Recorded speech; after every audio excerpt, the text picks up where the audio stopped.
हे मेघनाद, आज मैं तुझसे जीवन के उस सत्य की बात कर रहा हूं जिसे समझ लेने के बाद मनुष्य अपने मन में उठने वाले कई कठोर प्रश्नों से मुक्त हो सकता है।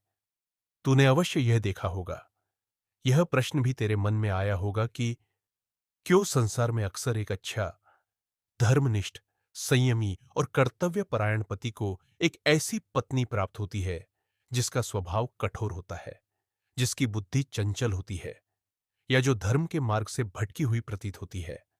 और क्यों कभी-कभी ऐसा भी होता है कि दोषों से भरी अविवेकी या दुष्ट प्रवृत्ति की स्त्री को एक अत्यंत गुणवान, समझदार और धैर्यवान पति मिल जाता है।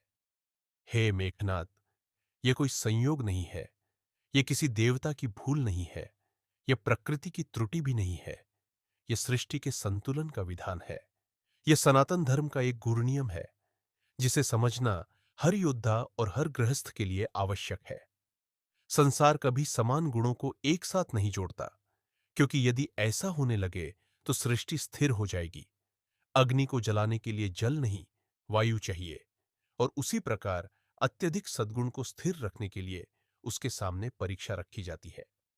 हे मेघनाद, जो पुरुष धैर्यवान होता है उसकी परीक्षा अधैर्य से होती है। जो पुरुष संयमी होता है उसके सामने असंयम आता है, और जो पुरुष धर्म के मार्ग पर स्थिर होता है उसके जीवन में अधर्म का स्पर्श अवश्य होता है। इसी कारण अच्छे पति को कठिन पत्नी मिलती है। यह उसका दंड नहीं है, यह उसका चयन है। प्रकृति ये देखती है कि कौन अपने गुणों को विपरीत परिस्थितियों में भी जीवित रख सकता है। अब मैं तुझे वह सत्य बताता हूं जिसे समाज अक्सर समझ नहीं पाता।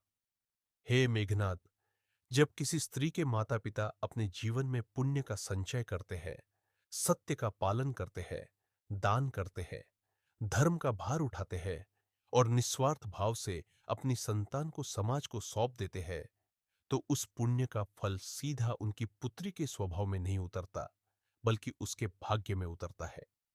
इसी कारण कई बार ऐसा होता है कि दुष्ट या अविवेकी पुत्री को भी एक अत्यंत गुणवान, विवेकशील और सहनशील दामाद मिल जाता है।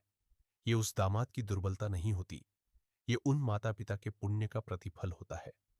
हे मेघनाद, प्रकृति संतुलन बनाए रखने के लिए समान को समान से नहीं, विपरीत को विपरीत से जोड़ती है। दिन के लिए रात, शक्ति के लिए संयम और गुण के लिए परीक्षा, यही सनातन धर्म का अटल सत्य है।